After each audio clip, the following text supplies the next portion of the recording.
Kad nodibinājās Ritums, Lietas kundze lika mums izvēlēties savu nosaukumu studijai.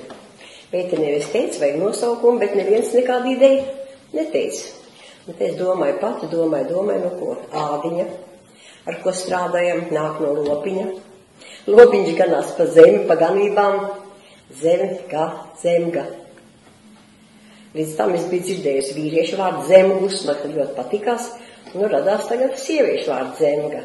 Un viņš ir tāds latvisks, labskanīgs, ar pamatīgi tādu segumu zemga, ar svaru. Un man viņš iepatīkās. Un tā es viņu izvēlējos.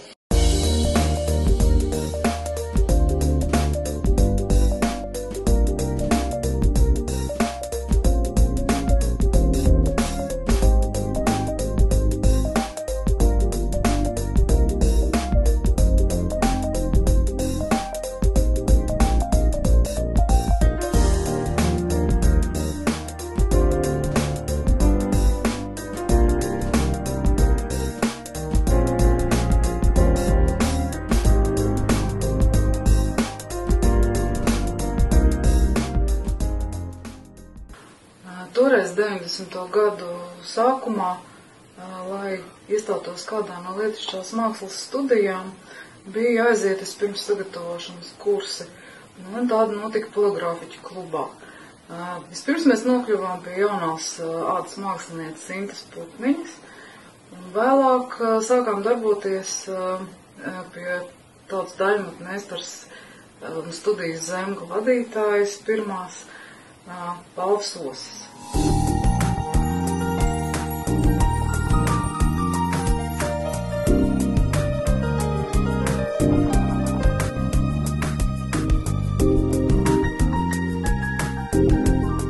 Bija uzņemšanas laiks un atnāca 60 pār cilvēki. Un nezināju, ko darīt ar to milzīgo vārdu. Protams, sadalīja divās daļās, divās dienās, lai nāk, vai ne? Un daudz nāca no poligrāfijas mākslas arodskolas, starp citu atceraties, ja? Nu, lielākoties, jo tie bija darbi 1. un 2. mācību gads. Un tad par cik bija jāiemācās galvenokārt izgatavot, nu, teiksim, vai grāmatu, vai kārdu, vai ko, tad es atļauju, ja tas cilvēks ir izdomājis kompozīciju, nu, varbūt ar nelielām mazām izmaiņām, bet lai viņš pats redz, ko viņš dara, lai parādītu viņa paša raksturu un viņa domu, nevis nokaut, nevajag tā, tieši tā, ka es gribu, vai tikai tā jātaisa, bet lai viņš pats attīstās, un tā varbūt tā pakoriģēt mazliet. Un tāda pieeja bija galvenokārt, varbūt. Tāpēc varbūt arī tie pirmie darbi nav sevišķi kompozicionāli izdevušies. Bet priekšmets ir iemācīts, un tad jau, ja viņš strādā tālāk, tad jau to var vairāk koriģēt, bet tas ļoti piesātināt, jo tā programma bija, kā atceraties. Ja 2 gados iemācīt visu, ko rādiņas var iztaisīt, tas jau bija.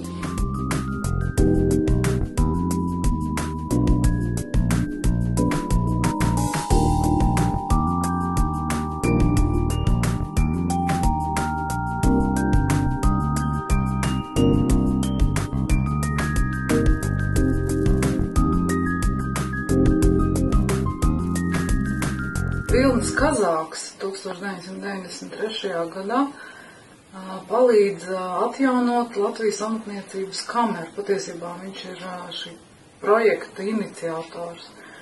Un ir jāsaka, ka ļoti daudzi no zemgas dalībniekiem, studijas dalībniekiem iegūst pirmos Latvijas amatniecības kameras meistara diplomus. Viļņa Kazāka ideja, ka amatnieks vajag izglītot, roda atbalstu Rīgas Tehniskajā universitātē.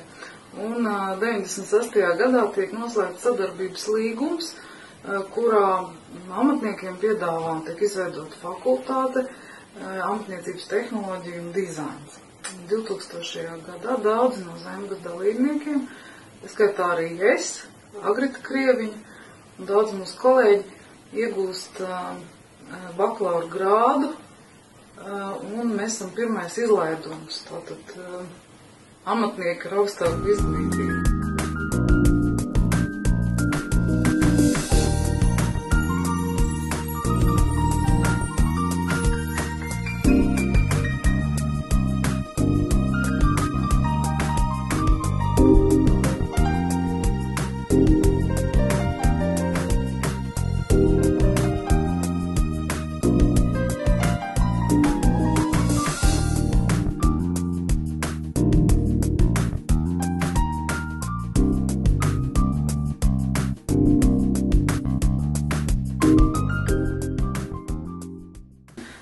pabeidzām mācības. Mēs bijām uz tāda kārtīga viļņa, ļoti pašapzinīgi un pārliecināti, jaunie mākslinieki zināmā mērā arī. Un sarīkojām sev tādus pirmos nelielos svētkus. Galerijā Apsīda mēs norganizējām izstādi, kurā piedalījās ne tikai ādnieks, tad mums bija arī Mingluna jātniece, cepuru meistari un arī daudz citi, kas vēlējās šajos svētkos piedalīties. Šī izstāde bija viena no tādiem mūsu apliecinošiem pasākumiem, kuros mēs paši jutāmies ļoti, ļoti vareni. 90. gadu beigās Latvijā sāk ierasties ārzemju latvieši. To pieprasījums pēc roku darbiem un amatniecības dažādiem izstrādājumiem bija tik liels, ka viņš radīja tādu ļoti labvēlīgu vidi šai ielu tirzniecībai, tīpaši Vecrīgā, un vispār gada tirgiem. Un diezgan daudz mēs piedalījāmies gada tirgos. Tas bija vasaras tāds galvenais notikums. Mēs jau nopirkam kādu vārdu.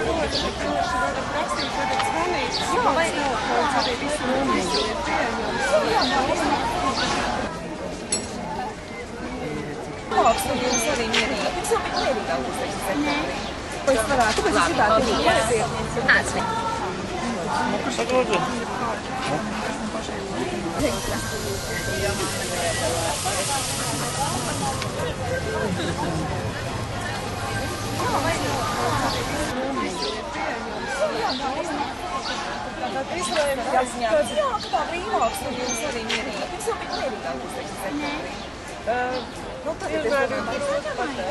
Trīs pavasara dienās, 30. un 31. martā un 1. aprīlī, ik katram ir iespēja apceļot Latviju, lai atrastu savu meistaru. Gandrīz 100 vietās visā Latvijā seno prasmju zinātāji aicina uz darbnīcām, paraugstundām, muzicēšanu, sarunām un diskusijām. Tā, cik populāra un nereti arī komerciāli veiksmīga pēdējos gados kļūs rokdarbniecība, piemēram, plastikāta auskariņa izgatavošana, uzplaukuma būtu jāpiedzīvo arī daļamatniecībai, kura atšķiras ar kvalitāti. Par tiem ādas apaviem. Tas bija 96. gads. Manus darbus bija ieraudzījusi 3x3 padomes vadītāja Ines Krūmiņa, un viņa man piedāvāja mācīt tādus darbus nometnē. Viņa man ieteica paskaties arheoloģiskos ādas apavus.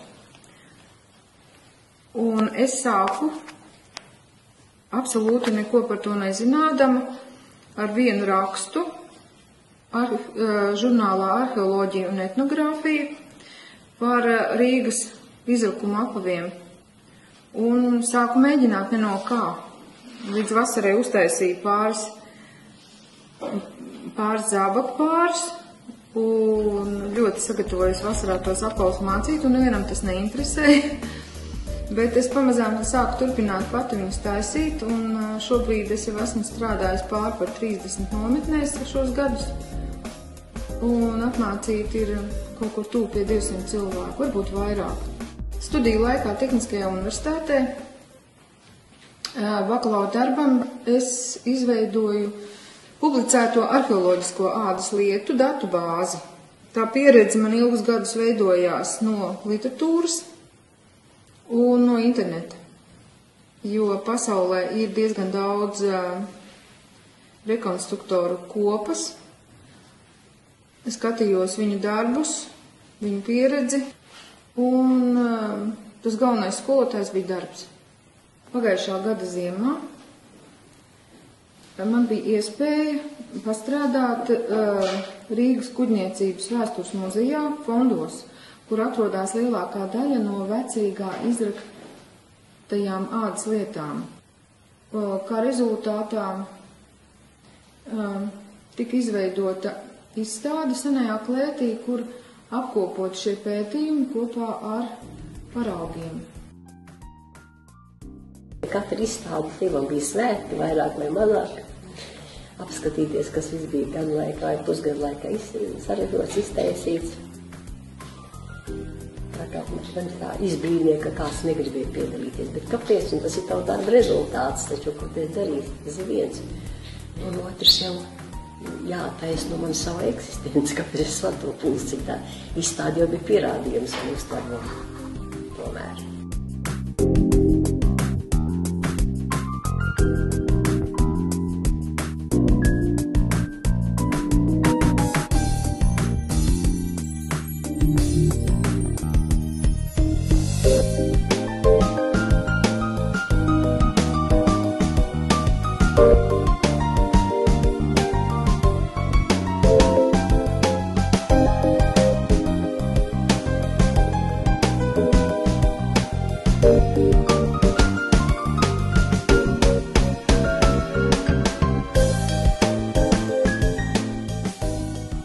Tas tā viss kopā, dziesmu svētki izstāde, un viss tiešām bija svētki.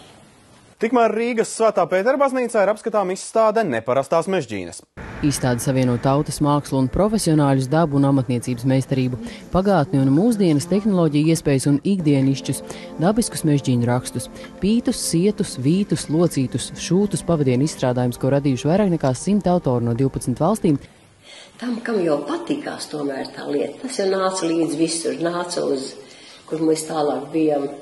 Konservatorijas sētā, atceraties tur pagravā, arī tur mēs bijām vienu laiku. Tad taču laikam uz ritumu. Un ritums sarunāja plastikā, jā, kopā ar plastiku mēs tur darbojamies kādas dienas. Nu, un tad, kad jau izmainījās, kas izmainījās, atnāca auseklīši, viss izmainījās. Un tad pamazām cilvēki sāk domāt par darbu, jāpēl naudiņu, un vien mazāk, diemžēl, un vien mazāk. Bet tie īstie cilvēkam patikās tā lieta. Ja ko varēja pierunāt, tiem tā saglabājās tas kodoliņš. Bet tie, kas vēl tagad jūs esiet. Šobrīd mūsu studija ir nobāzējusies Lemdotas ielā. Un jāsaka, ka ļoti patīkama vieta un vide, gan darbam, gan strādāšanai, gan arī šobrīd notiek dažādi pasākumi, kuri, iepriekš es tā neesmu manījusi. Ļoti aktīvi piedalāmies dažādos notikumos, gan arī svētkos. Un šie svētki parasti ir tie, kas mūs saved kopā. Pauls spēlēs ārzemēga melodiju.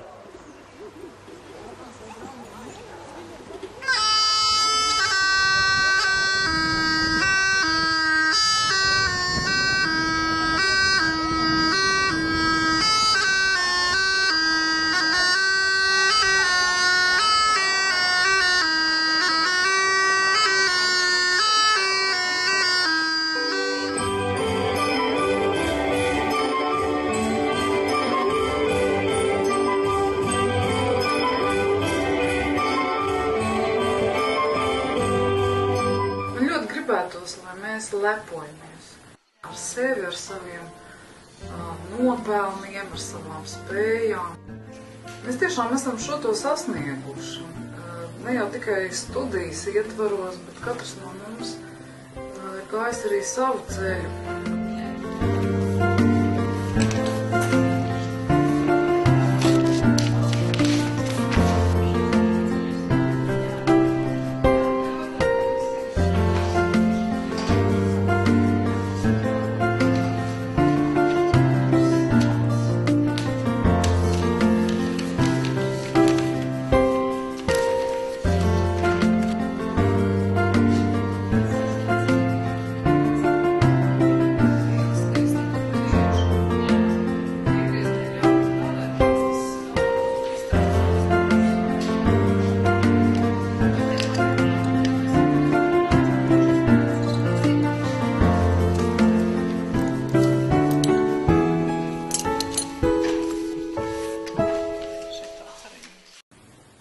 Domāju, ka mēs turēsimies kopā, ka mums būs vēl daudz iespēju